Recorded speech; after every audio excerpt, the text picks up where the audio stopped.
Alors, bonjour à tous, bonjour frères et sœurs. Merci d'être avec nous, branchés, connectés avec nous ce matin pour louer notre Dieu, puis entendre sa parole. Merci à l'équipe de louange pour ces chants qui nous ramènent à la raison pour laquelle on est ici, pour la raison pour laquelle on est réunis, pourquoi on revient dimanche après dimanche, semaine après semaine. La raison pour ça, c'est notre Seigneur Jésus qui est digne de recevoir toute la gloire et l'honneur. Et ce matin, on va continuer dans l'adoration. Continuer dans l'adoration à travers le message de la parole, là, où on veut s'asseoir aux pieds de Jésus, puis entendre ce que Jésus veut nous dire ce matin à travers sa parole. Et je vais vous inviter à ouvrir vos Bibles avec moi ce matin dans Matthieu au chapitre 16. Matthieu au chapitre 16. Les versets 13 à 20. Et je vous invite à ouvrir vos Bibles, même si les versets, les passages sont affichés à l'écran, d'être avec moi dans la parole vous permet de suivre, d'être un petit peu, peut-être un peu plus attentif. Et puis, c'est ce qu'on veut, c'est expliquer ce passage qu'on va lire ce matin dans Matthieu 16 au verset 13. Et on va lire la parole de Dieu. Jésus étant arrivé dans le territoire de Césarée de Philippe, demanda à ses disciples, « Qui suis-je au dire des hommes, moi, le Fils de l'homme? » Ils répondirent, « Les uns disent que tu es Jean-Baptiste, les autres, Élie, les autres, Jérémie, ou l'un des prophètes. Et vous, leur dit-il, qui dites-vous que je suis? » Simon-Pierre répondit, « Tu es le Christ, le Fils du Dieu vivant. » Jésus, reprenant la parole, lui dit, « Tu es heureux, Simon, fils de Jonas, car ce ne sont pas la chair et le sang qui t'ont révélé cela, mais c'est mon Père qui est dans les cieux. Et moi, je te dis que tu es Pierre, et que sur ce roc, je bâtirai mon Église, et que les portes du séjour des morts ne prévaudront point contre elle. Je te donnerai les clés du royaume des cieux. Ce que tu lieras sur la terre sera lié dans les cieux, et ce que tu délieras sur la terre sera délié dans les cieux. » Alors il recommanda aux disciples de ne dire à personne qu'il était le Christ. On va se courber un instant dans un mot de prière. Oui, Seigneur notre Dieu, merci pour ta parole. Seigneur Jésus, merci d'être celui qui est venu nous révéler la parole de Dieu. Tu étais toi-même la parole de Dieu, comme nous dit l'apôtre Jean dans son évangile. La parole a été faite chair, elle a habité parmi nous, pleine de grâce et de vérité, et nous avons contemplé sa gloire, une gloire comme la gloire du Fils de Dieu, du Fils unique venu du Père. Et Seigneur Jésus, c'est toi qui parles dans ce passage ce matin, et je suis convaincu que même si ces paroles que tu as prononcées, là, peut-être un peu plus de 2000 ans ou environ 2000 ans, Seigneur, ces paroles sont encore vivantes, efficaces pour parler à nos cœurs ce matin. Et Seigneur, c'est ma prière, que ces paroles puissent descendre au plus profond de nos cœurs pour qu'elles puissent porter du fruit à ta gloire. Seigneur Jésus, on veut être à tes pieds, écouter ce que tu as à nous dire. Alors, ouvre notre intelligence pour qu'on puisse saisir les merveilles de ta parole. Ouvre nos cœurs pour qu'on puisse les recevoir avec un désir ardent de te connaître, de faire ta volonté, de te servir. Seigneur, bénis ce temps ensemble dans ta parole. Bénis ton serviteur, que tu puisses être avec moi, Seigneur, afin que toutes les paroles que je vais prononcer puissent être claires pour ceux qui l'entendent et qu'ils puissent recevoir cette vérité, Seigneur, et que tu puisses te glorifier dans nos vies. Et c'est dans le nom de Jésus que je te prie. Amen. Amen. La pandémie qui sévit depuis maintenant presque 2 ans a eu un effet important sur notre vision, la vision qu'on a de notre monde. On était habitué de vivre dans un monde où, même si rien n'est parfait, évidemment, dans les dernières années, on entend beaucoup parler des conséquences de la pollution sur la planète, les réchauffements climatiques et tout ça. On reste quand même on restait quand même dans l'idée que dans notre monde moderne, caractérisé par le développement scientifique, technologique, nous laissait presque croire qu'on était invincible. Mais dans l'instant de quelques semaines, cette pandémie COVID-19 a viré notre monde à l'envers, de sorte qu'on a encore à peine à réaliser que c'était vraiment possible, quelque chose comme ça. On a tendance à s'appuyer sur nos efforts humains, puis à dire qu'on est suffisant en nous-mêmes. Mais pendant les 2 dernières années, on s'est presque habitué au point de presse, entendre des résultats, des cas d'hospitalisation, de décès, des mesures sanitaires, du confinement, du déconfinement, puis du reconfinement, puis du déconfinement, puis du reconfinement. On s'habitue presque à ça maintenant. On s'est presque habitué à porter des masques, à rester à 2 mètres de distance. On s'est habitué aussi à magasiner en ligne, à plus sortir dans les magasins.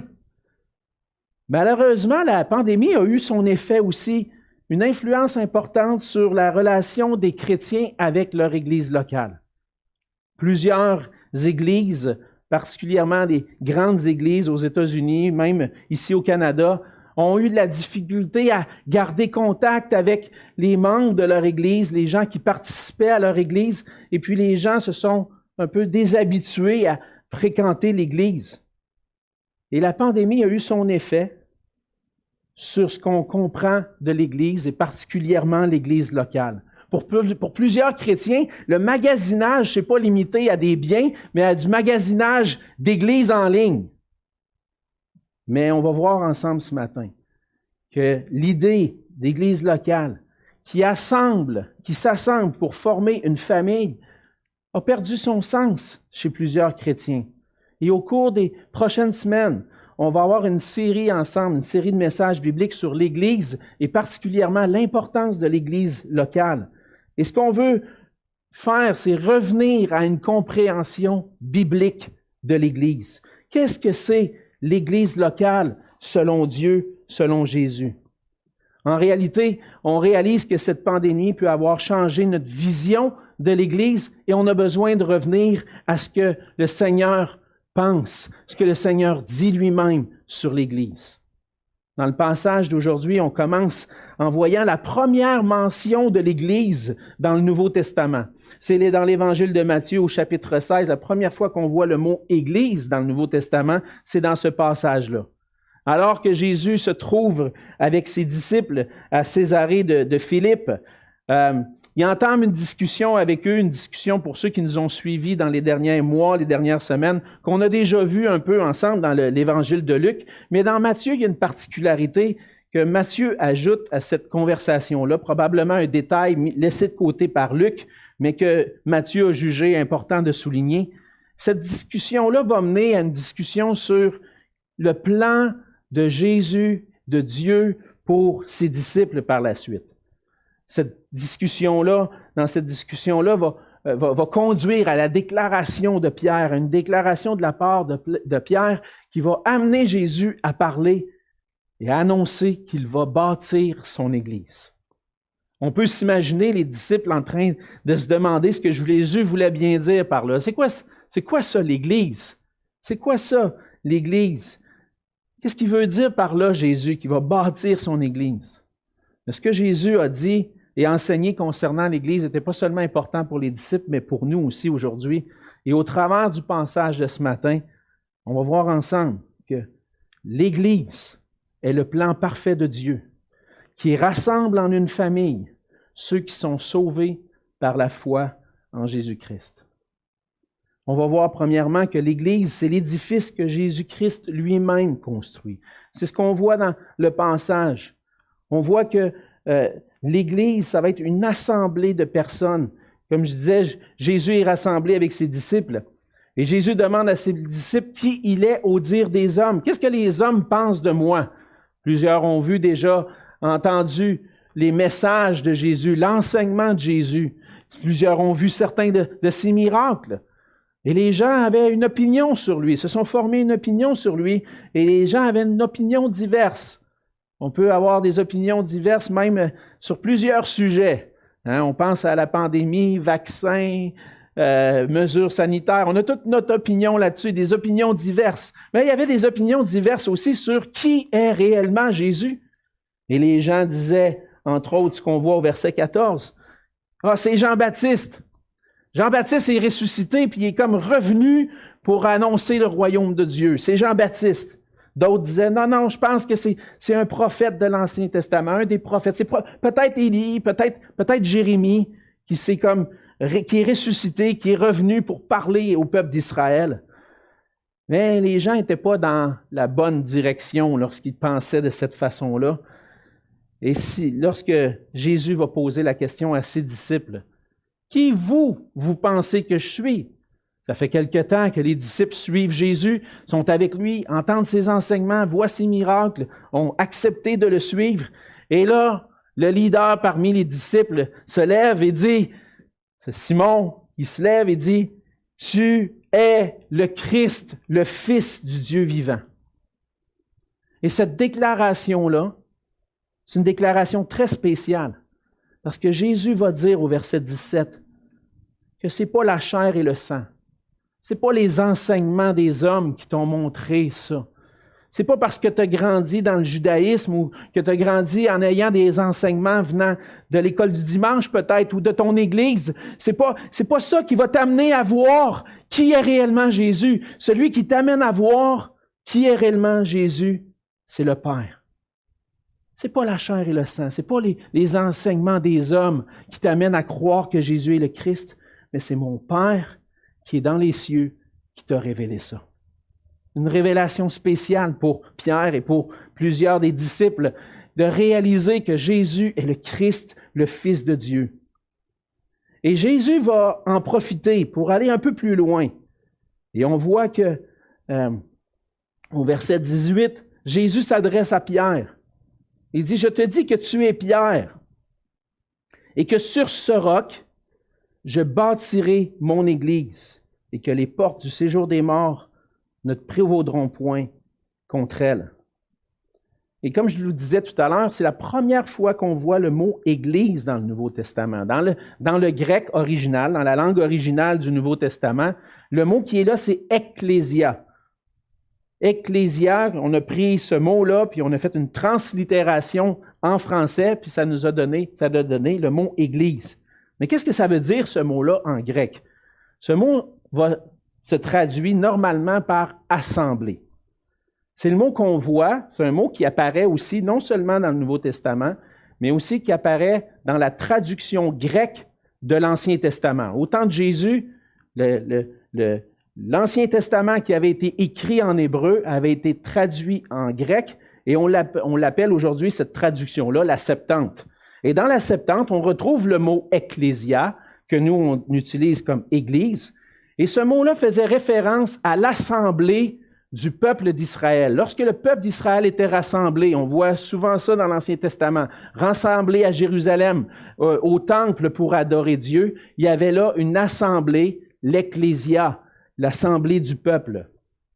C'est la première fois qu'il apparaît dans le Nouveau Testament et on peut le traduire par « assemblée ». Mais dans l'étymologie du mot, il y a une signification aussi qui est là et que je pense qui est juste. Le mot « ecclésia » vient de deux mots. Dans le fond, il y a un préfixe qui dit « ek » et puis « clésia ». Je vous explique ça rapidement. « Ek », le préfixe « ex » veut dire « hors de »,« en dehors de ». Et « clésia » vient d'un verbe qui veut dire « appeler »,« kaleo », qui veut dire « appeler ». Et donc, l'Église, ecclésia, c'est l'assemblée de ceux qui sont appelés hors de. Hors de quoi? Hors du monde. Jésus appelle des disciples. Jésus appelle des gens à lui pour les sortir, non pas du monde physique, mais de la pensée du monde pour se conformer à sa pensée à lui. L'Église, c'est une assemblée de personnes qui sont appelées hors du monde, une assemblée de personnes que Jésus appelle à lui, et on voit par là que c'est Jésus lui-même qui va bâtir son Église. On voit dans le verset, justement, le verset 18, Jésus va dire « Je bâtirai mon Église. L'Église, ce n'est pas un projet humain. Peut-être que tu as une pensée sur l'Église, peut-être que tu vois l'Église comme une organisation, une invention humaine, des gens qui ont décidé de croire en Jésus, en un certain Jésus, qui ont décidé de se rassembler. Mais ce n'est pas le projet d'un homme, ce n'est pas les hommes qui ont inventé l'Église. Il n'y a personne qui s'est levé un beau matin pour dire « Ah ouais, let's go, on va se partir une belle gang, là. On va faire ça, on va répandre ça dans le monde. Puis là, on va se faire des assemblées, on va se faire des églises, puis on va endoctriner le monde avec notre message. » Il n'y a personne, pas un humain, à part Jésus fait homme, qui a pris cette décision-là un jour. Il peut arriver parfois que certaines églises, par contre, vont être établies avec des motifs humains. Je ne dis pas que toutes les églises du monde aujourd'hui sont parfaites, mais la véritable Église, l'Église que Jésus bâtit, ce n'est pas un projet d'homme. C'est le projet de Jésus, c'est le plan de Dieu dans l'établissement de son royaume. Le Père a envoyé le Fils, comme le Christ, comme Pierre l'a déclaré, tu es le Christ, le Fils du Dieu vivant. Et cette définition, et ce mot-là, le Christ, veut dire celui qui a reçu l'onction. Celui qui reçoit l'onction, dans l'Ancien Testament, on voit que c'est le roi. C'est celui qui a été oint, choisi pour être le roi. Et Jésus est le Christ, le Fils du Dieu vivant, veut dire que Jésus est le roi, le Fils de Dieu qui est établi comme roi pour régner sur le royaume de Dieu. Et le Père a établi le Christ comme le chef de l'Église, le roi de ceux qui appartiennent au royaume de Dieu. C'est pour ça, comme on l'a lu un peu tout à l'heure, Michel l'a lu dans Éphésiens 1, Éphésiens chapitre 1, verset 22, on lit que Dieu a tout mis sous ses pieds, sous les pieds de Jésus, et il l'a donné pour chef suprême à l'Église. Le chef suprême de l'Église, c'est pas le pasteur, c'est pas les anciens, les évêques ou les archevêques ou le pape même. Le chef suprême de l'Église, c'est Jésus-Christ, établi comme roi, Seigneur sur l'Église. Dans Colossiens 1 au verset 18, Paul va rajouter en disant « Il est la tête du corps de l'Église. Il est le commencement, le premier-né d'entre les morts, afin d'être en tout le premier. » Le premier ici veut dire celui qui est le plus élevé. Jésus est le Christ, le Fils du Dieu vivant, du Dieu réel, qui vient sur la terre pour accomplir le salut des hommes, mais pour être le roi, ce roi qui règne sur le royaume de Dieu. Et Jésus-Christ est le chef de l'Église et il est celui qui bâtit son Église. L'Église, ce n'est pas un projet humain. C'est le plan parfait de Dieu qui a établi Jésus-Christ comme chef suprême et qui lui-même bâtit l'Église. On voit aussi dans le Nouveau Testament que non seulement Jésus est la tête, mais il est aussi le fondement de l'Église. Le fondement de l'Église comme un édifice spirituel. Dans le passage, on voit que Jésus déclare quelque chose concernant Pierre. Il dit au verset 18, « Et moi je te dis que tu es Pierre et que sur ce roc, je bâtirai mon Église. Les portes du séjour des morts ne prévaudront point contre elle. » Plusieurs ont tenté de donner une interprétation de cette parole de Jésus. Jésus parle à Pierre, puis il dit, « Tu es Pierre et sur ce roc, sur cette pierre, sur cette roche, je vais bâtir mon Église. » Une des interprétations, c'est que je crois qu'on ne doit pas accepter, c'est l'interprétation qui vient de l'Église catholique romaine, qui interprète cette parole de Jésus comme la nomination du premier pape, du premier chef de l'Église. Je ne pense pas que c'est juste, parce qu'on voit un peu plus loin que Jésus dit qu'il va donner les clés du royaume des cieux à Pierre. Ce qui va lier sur la terre sera lié dans les cieux, et ce qui va délier sur la terre sera délié dans les cieux. Mais ce langage-là revient aussi dans Matthieu au chapitre 18. Il va dire au Matthieu 18, verset 18, vous ne l'aurez pas à l'écran, mais je vous le lis. « Je vous le dis en vérité, tout ce que vous lirez Là, il parle au pluriel, vous, en parlant à ses disciples. Tout ce que vous lirez sur la terre sera lié dans le ciel, et tout ce que vous délirez sur la terre sera délié dans les cieux. Donc, il n'y a pas une responsabilité singulière sur Pierre, il y a une responsabilité commune sur les disciples de Jésus-Christ et qui, je crois, se perdure dans l'ensemble des disciples de Jésus-Christ, les membres de son Église encore aujourd'hui. Donc, il n'y a pas le seul chef suprême qu'il y a sur l'Église, c'est Jésus lui-même. Alors, comment on doit comprendre cette idée-là que Pierre est ce roc sur lequel je bâtirai mon Église? C'est quoi le roc exactement? Est-ce que c'est Pierre lui-même? Certains pensent que c'est Pierre. D'autres vont dire que c'est la déclaration de Pierre. Tu es le Christ, le Fils du Dieu vivant.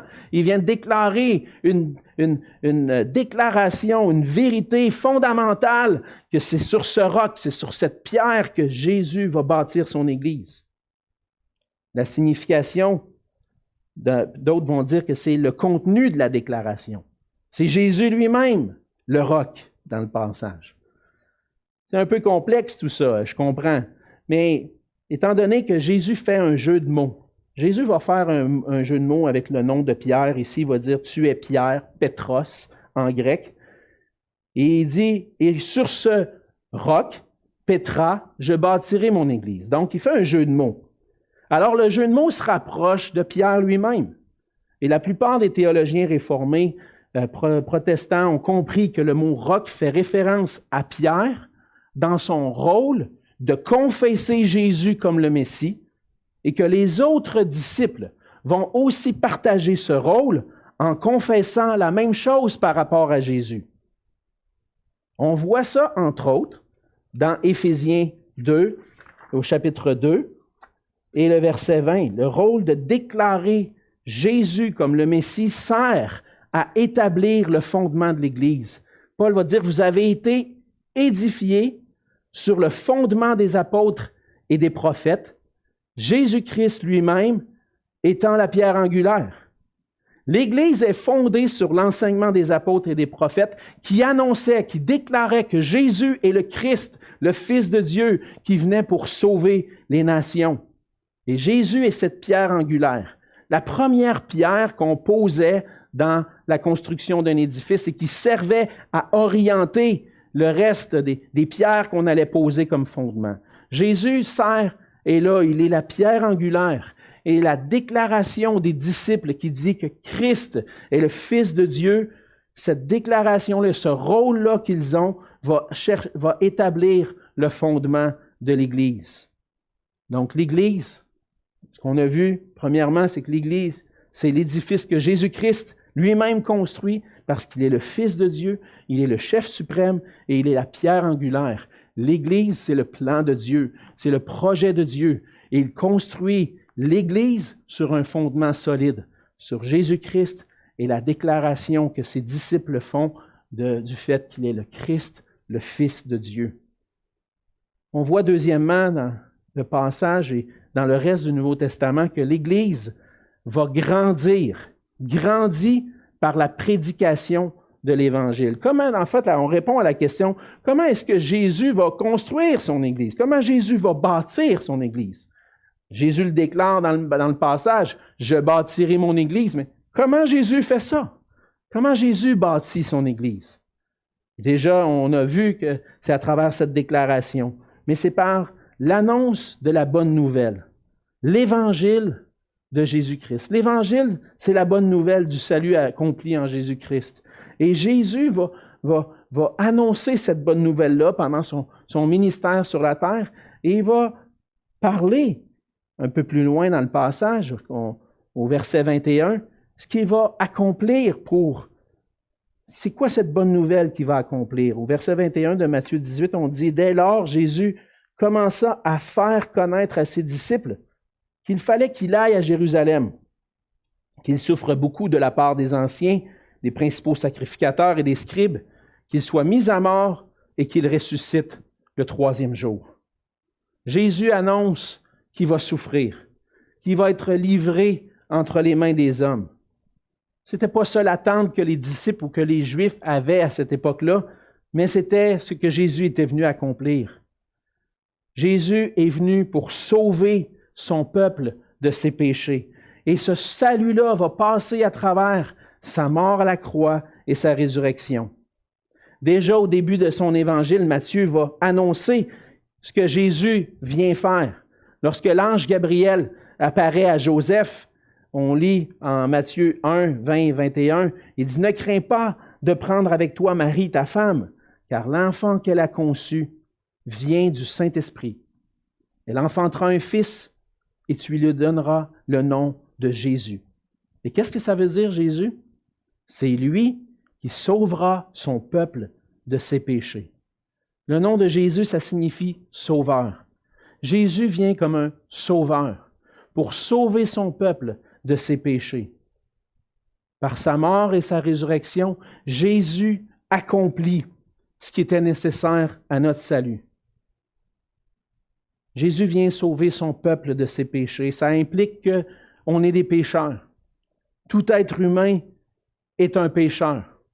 Et peut-être que tu m'entends ce matin et que tu dis, mais voyons donc, qu'est-ce que tu dis là, toi? Je suis un pécheur. Un pécheur, qu'est-ce que c'est? C'est quelqu'un qui a offensé Dieu par sa vie.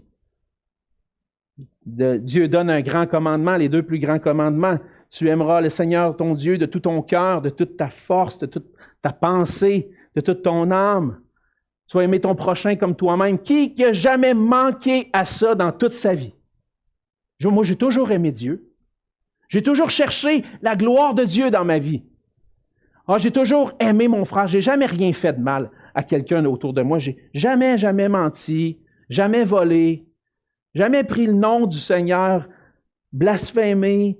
Jamais, j'ai été parfait. Je pense, si on est honnête avec nous-mêmes, avec ce qu'on a dans nos pensées, dans nos cœurs, il n'y a personne qui peut dire « j'ai jamais péché ». La parole de Dieu dit que juste un seul péché fait de nous des pécheurs. Des pécheurs devant Dieu, on a offensé le Dieu saint.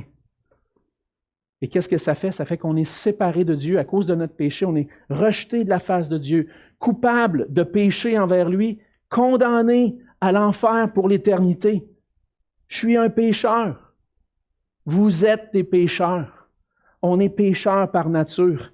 Et puis, il n'y a rien qu'on pouvait faire qui pouvait nous donner accès à la présence de Dieu. Il n'y a rien que je pouvais faire par mes propres forces pour me racheter et dire, j'ai fait du mal, mais je vais faire des bonnes œuvres, comme ça va. Il n'y a rien qui peut effacer mon péché. Mes bonnes œuvres ne peuvent pas effacer mon péché. Comment est-ce que je peux me présenter devant Dieu? Je suis foutu, je suis perdu. Jésus vient comme le Sauveur. Lui n'a pas péché. Lui est le Fils de Dieu, parfait.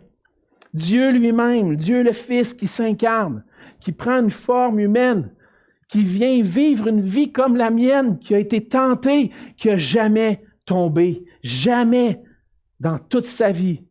Jésus a eu une mauvaise parole, une mauvaise pensée dans son cœur, une mauvaise action. Jésus a toujours honoré parfaitement son Père dans toute sa vie. Et qu'est-ce que ça fait, ça? Qu'est-ce que ça change? Pourquoi il devait être parfait, ce sauveur-là? Mais ça prenait un sauveur parfait pour venir prendre la place des imparfaits. Des imparfaits qui méritent une condamnation sur eux-mêmes. Jésus dit, moi, je suis prêt à aller et à prendre leur place, à recevoir, moi, la punition qu'eux méritent, pour qu'eux autres n'aient pas cette punition-là. Et Jésus est allé jusqu'à la croix. Jésus n'est pas allé à la croix et il n'a pas été puni pour un crime. Les hommes l'ont rejeté. Ils l'ont cloué à la croix. Il a été donné en sacrifice. Lui, le juste, il a pris la place des injustes pour que des injustes puissent devenir justes devant Dieu. Il a pris notre place. Il est devenu un injuste aux yeux de Dieu pour que nous, les injustes devant Dieu, on puisse recevoir la justice de Dieu. Et par cette œuvre de rédemption, Jésus nous donne accès à la vie éternelle, au pardon de nos péchés, à paraître devant Dieu, dans la présence de Dieu, juste, même si je suis un pécheur, parce que le sang de Christ lave mon péché. Et c'est cette œuvre de rédemption-là, avec cette œuvre que Christ accomplit qu'il va bâtir son Église. Sans l'œuvre de Christ à la croix, sans la résurrection qu'il va accomplir par la suite, qui est ressuscité, l'Église ne peut pas exister. Ça prend l'œuvre de Christ. Les disciples, par la suite, une fois que Jésus est mort, est ressuscité, est monté au ciel, ces disciples ont commencé à annoncer cette bonne nouvelle du salut en Jésus-Christ, de la possibilité de pouvoir être réconciliés avec Dieu. Ils ont annoncé ce que Jésus était venu faire. Et Jésus a donné cette mission-là à ses disciples, d'annoncer. Cette mission-là consiste à faire de toutes les nations des disciples de Jésus-Christ, en annonçant ce que Jésus-Christ a accompli. C'est ce que, si vous m'entendez ce matin, s'il y a quelque chose que je veux que vous reteniez, c'est ce que Christ a accompli pour vous. Et les disciples ont annoncé la repentance, de reconnaître que je suis un pécheur, et de dire que je suis perdu sans Dieu, condamné, loin de la face de Dieu, mais que je reçois par la foi ce pardon que Christ m'offre. Les disciples annoncent, l'Église annonce aujourd'hui la repentance et le pardon des péchés. Cette repentance et ce pardon qui est accordé en Jésus-Christ seul. Il n'y a personne qui est capable de se présenter juste devant Dieu en s'appuyant sur lui-même. On a besoin de s'appuyer sur Christ. Et les disciples ont continué d'appeler les gens à se repentir, à placer leur foi en Jésus-Christ. Et par la prédication de l'Évangile, puis l'enseignement du plan de Dieu pour les hommes, le Seigneur bâtit son Église. On voit le commencement de l'Église au jour de la Pentecôte. Pierre prêche l'Évangile au jour de la Pentecôte. Il y a des gens qui pensent qu'ils entendent des choses spéciales, des gens parler dans une autre langue. Certains pensent qu'ils sont ivres. Puis là, Pierre prend la parole, puis il dit non, ils ne sont pas ivres. Puis là, il annonce ce que Jésus est venu accomplir. Puis dans Acte 2, au verset 36, il dit une chose. Il va déclarer encore une fois cette déclaration qui est le fondement de l'Église, que toute la maison d'Israël sache donc avec certitude que Dieu a fait Seigneur et Christ, ce Jésus que vous avez crucifié. Il parle aux gens qui sont à Jérusalem, qui ont donné leur accord à la crucifixion de Jésus. Vous avez crucifié Jésus, mais sachez qu'il est ressuscité, qu'il est le Seigneur, qu'il est celui qui est le roi, il est le Christ. Et là, les gens entendent ce message-là, puis on voit plus loin comment ils réagissent à partir du verset 37 dans Acte 2. Après avoir entendu ce discours, ils eurent le cœur vivement touché. Et ils dirent à Pierre et aux autres apôtres, « Hommes, frères, que ferons-nous? Qu'est-ce qu'on va faire? On est perdus. Hey, on a crucifié le Seigneur, le Christ. Qu'est-ce qu'on va faire? » Pierre leur dit, « Repentez-vous et que chacun de vous soit baptisé au nom de Jésus-Christ pour le pardon de vos péchés. Et vous recevrez le don du Saint-Esprit. Repentez-vous. Détournez-vous de vos péchés. Placez votre foi en Jésus-Christ et manifestez-le par le baptême. Et vous allez recevoir le pardon de vos péchés et le don du Saint-Esprit. Car la promesse est pour vous, pour vos enfants et pour tous ceux qui sont loin, en aussi grand nombre que le Seigneur notre Dieu les appellera. Et par plusieurs autres paroles, il les conjurait, les exhortait en disant, « Sauvez-vous de cette génération perverse. » Et là, on voit qu'à la suite de cette déclaration de l'Évangile, de cette proclamation de l'Évangile, ceux qui acceptèrent sa parole, ceux qui ont accepté l'Évangile, ont été baptisés, furent baptisés, et en ce jour-là, le nombre des disciples augmenta d'environ 3000 âmes. Et donc, à travers la prédication de l'Évangile que Jésus avait donné comme mission, les apôtres annonçaient le salut en Jésus-Christ. Et l'Église aujourd'hui, c'est cette mission qu'elle accomplit, d'annoncer l'Évangile, la nécessité d'être réconcilié avec Dieu. Puis encore aujourd'hui, c'est ce que Jésus fait. Jésus bâtit son Église par la prédication de l'Évangile.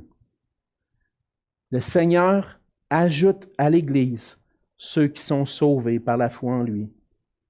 On voit dans Acte 2 au verset 47 la conclusion de cette prédication-là, des conversions qui ont eu au jour de la Pentecôte. Le Seigneur ajoutait chaque jour à l'Église ceux qui étaient sauvés. Qui sont ceux qui sont ajoutés à l'Église?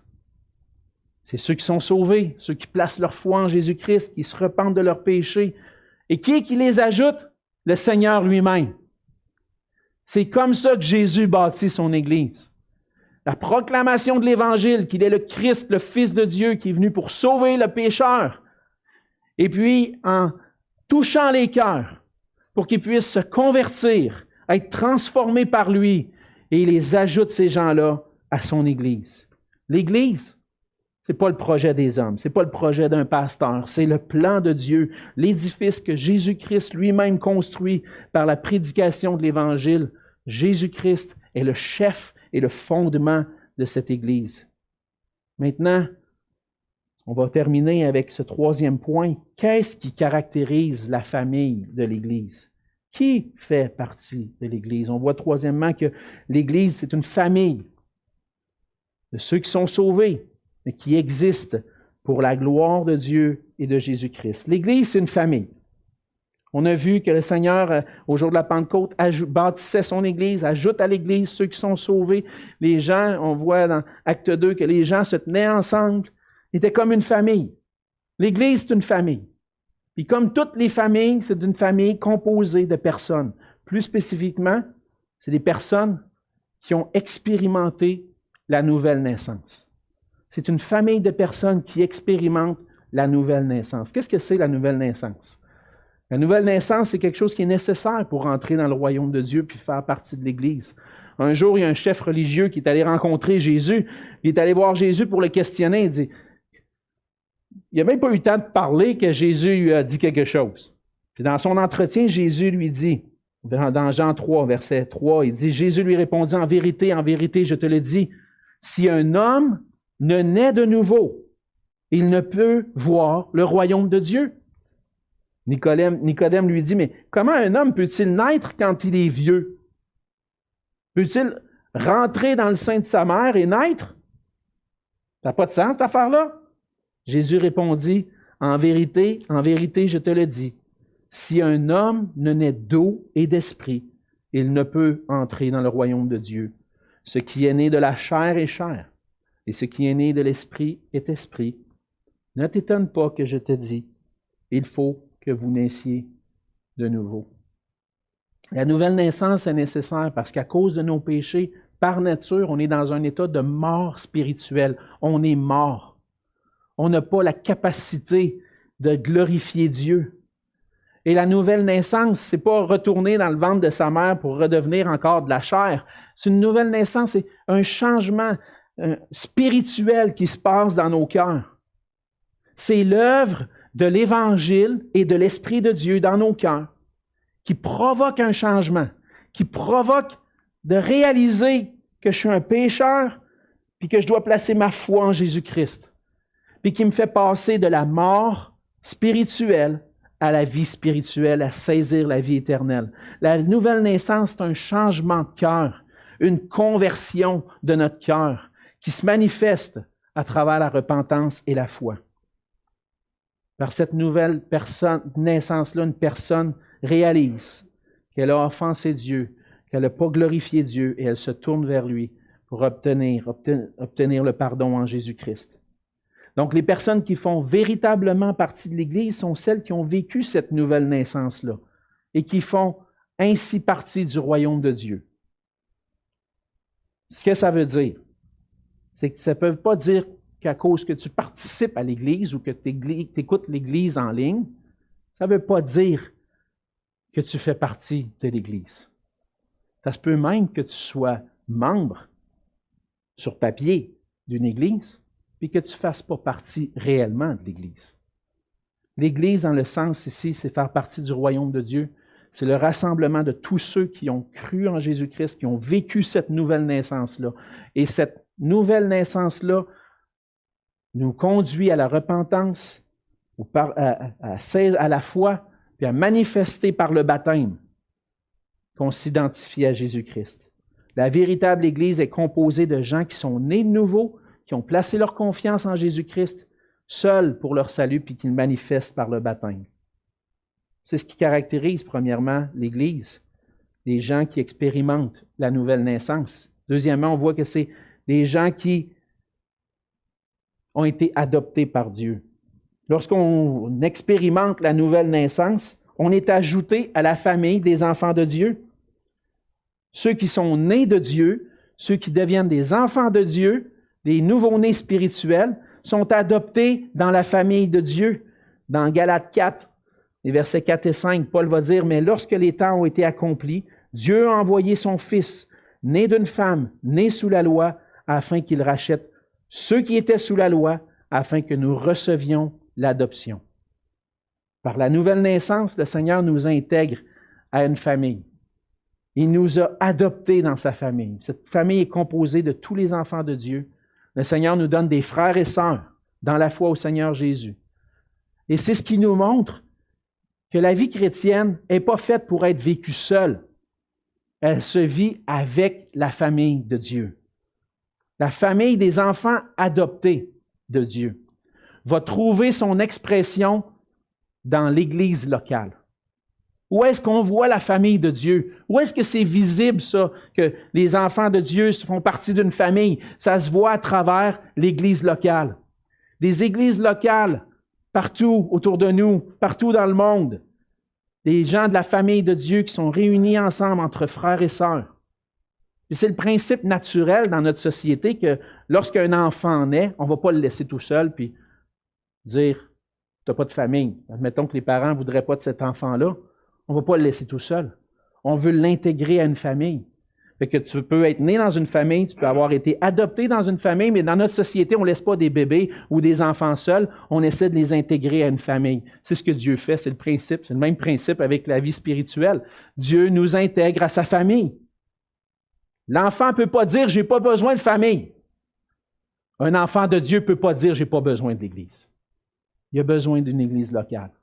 Il a besoin d'être avec ses frères et sœurs, de se tenir ensemble pour entendre l'enseignement de la parole, pour prier ensemble, pour avoir une communion fraternelle, pour adorer Dieu. C'est comme ça que le Seigneur nous fait grandir ensemble. C'est en étant au service de nos frères et sœurs qu'on apprend à servir le Seigneur lui-même. Donc, l'Église est composée de personnes qui sont nées de Dieu, adoptées par Dieu, et qui vivent en relation avec la famille de Dieu, qui sont en relation avec l'Église locale.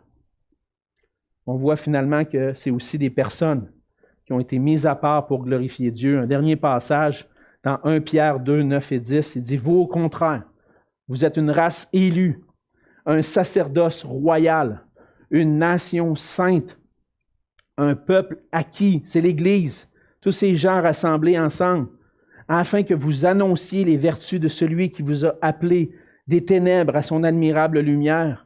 Vous qui autrefois n'étiez pas un peuple et qui maintenant êtes le peuple de Dieu, vous qui n'aviez pas obtenu miséricorde et qui maintenant avez obtenu miséricorde. » Ce passage dit que Jésus nous a choisis pour qu'on puisse être une nation, un peuple saint, acquis par Dieu pour faire connaître les merveilles de Dieu. On a été mis à part pour Dieu. Une nation sainte, mise à part, ça veut dire consacrée au service du Seigneur. On pourrait parler de toutes sortes de choses encore ce matin. Le Nouveau Testament déborde de versets qui concernent l'Église locale. Mais le point, c'est le suivant. Si tu es vraiment chrétien, si tu es un enfant de Dieu, tu fais partie du corps de Christ. Et cette appartenance-là doit se manifester à travers une appartenance à l'Église locale. C'est le plan de Dieu pour toi. Pour Dieu, être chrétien, c'est de faire partie de sa famille, c'est d'être membre d'une Église locale, que ça s'exprime. Et humainement parlant, pour avoir toutes sortes de raisons pour dire « Moi, non, je ne veux pas faire partie de l'Église. Je ne veux pas être membre d'une Église. » Mais bibliquement, selon Dieu, il n'y a aucune bonne raison pour qu'un de ses enfants ne fasse pas partie d'une Église locale. Dieu ne laisse pas ses enfants orphelins. Il les intègre à une famille. Il les intègre à une famille de frères et sœurs qui vivent ensemble pour louer Dieu, glorifier Dieu, faire connaître ses merveilles. L'Église, c'est la famille de Dieu, une famille de personnes qui ont été choisies par Dieu, qui sont nées de nouveau, adoptées par lui pour former un peuple qui est consacré à vivre pour sa gloire. On voit avec tout ça que l'Église Encore une fois, c'est le plan parfait de Dieu qui va rassembler en une famille ceux qui sont sauvés en Jésus-Christ. On a vu ce matin que l'Église, ce n'est pas un projet humain. C'est l'édifice que Jésus lui-même construit. Et Jésus construit son Église qui grandit progressivement par la proclamation de l'Évangile. Et à travers ça, des gens viennent à la repentance, placent leur foi en Jésus, sont ajoutés à l'Église. La pandémie, elle a amené son lot de difficultés sur les rassemblements de l'Église. Mais ce qu'on voit dans le Nouveau Testament, c'est que l'Église, c'est bien plus que des rassemblements au bâtiment le dimanche matin ou pendant la semaine. L'Église, c'est une famille de frères et sœurs qui sont unis ensemble dans une famille qui a été créée par Dieu, unis dans la foi au Seigneur Jésus et par le lien de l'Esprit. Si dans la société, on peut faire des distinctions entre les hommes, les femmes, les origines, les cultures, les vaccinés, les non-vaccinés, dans l'Église, il n'y a pas de distinction. Si on est enfant de Dieu, on est une famille. Puis il n'y a pas de distinction, on est ensemble. Le Seigneur a renversé les barrières pour qu'on puisse former cette famille-là. La famille ne va pas cesser d'exister parce qu'il y a des restrictions qui nous sont imposées. Le gouvernement pourra imposer toutes les restrictions qu'il veut. Il ne pourra jamais briser le lien qui existe entre des frères et sœurs dans la foi. Parce que c'est Jésus qui bâtit son Église. C'est lui qui ajoute à son Église. C'est lui qui nous a formés comme une famille. En terminant, j'aimerais m'adresser à toi. Es-tu un enfant de Dieu? As-tu placé ta foi en Jésus-Christ? Vécu cette nouvelle naissance? Si ce n'est pas le cas pour toi, tu as entendu ce matin le message de l'Évangile, ce que Jésus a fait pour toi. Puis mon message pour toi ce matin, c'est t'inviter à faire partie de la famille de Dieu, à reconnaître ton péché, te repentir et placer ta foi en Jésus-Christ seul pour ton salut. Tu vas recevoir ce cadeau de la vie éternelle. Mais si tu es un enfant de Dieu et que tu l'as manifesté ta foi par le baptême, tu fais partie de la famille de Dieu. Ça implique aussi que tu dois exprimer ton appartenance à cette famille-là en devenant membre de la famille de l'Église locale. À la fin de cette série de messages, je sais qu'il y a plusieurs personnes qui sont ajoutées, qui ont commencé à fréquenter notre Église, puis qui ont commencé à prendre goût, à venir visiter notre famille et puis participer à nos célébrations, puis entendre la parole de Dieu avec nous. Je sais que vous n'êtes peut-être pas partie d'une église locale présentement, mais c'est notre désir que si c'est le cas, votre désir d'offrir des rencontres prochainement pour ceux qui veulent devenir membres de l'église, qui veulent s'ajouter à notre église, on donne des informations sur l'église, puis à la suite de ces rencontres-là, vous pouvez prendre une décision éclairée si vous voulez vraiment intégrer notre famille. Et on va vous annoncer ça prochainement. Mais le Seigneur, frères et sœurs, nous a placés ensemble. Puis notre but, notre objectif, c'est d'entrer dans le plan parfait de Dieu et de vivre comme une famille qui est centrée sur Jésus-Christ, fondée dans la vérité, unie dans l'amour, qui brille pour la gloire de Dieu. On va prier ensemble. Seigneur notre Dieu, merci pour ta parole. Merci Seigneur Jésus pour ce plan parfait que tu as mis à exécution, le plan de Dieu pour tes enfants, pour tes frères et sœurs, Seigneur Jésus, pour ceux qui t'appartiennent, qui font partie de ton corps. Merci Seigneur parce qu'il n'y a rien qui peut détruire le lien que tu as placé entre nous. Ce n'est pas une pandémie qui va enlever les liens, ce n'est pas des distinctions entre vaccins et non vaccinés qui va faire la différence, Seigneur. Le lien qui existe entre nous, c'est toi et ton esprit. Aide-nous, Seigneur, au milieu de ces difficultés, à vivre quand même l'Église locale, de ne pas oublier qu'on est une famille, de ne pas oublier nos frères et sœurs, et qu'on puisse grandir à travers ces moments plus difficiles, ces épreuves que tu places devant nous, qu'on puisse grandir en ayant un lien encore plus solide qui nous tient ensemble, même si on ne peut pas se réunir. Seigneur, je sais que tu peux le faire.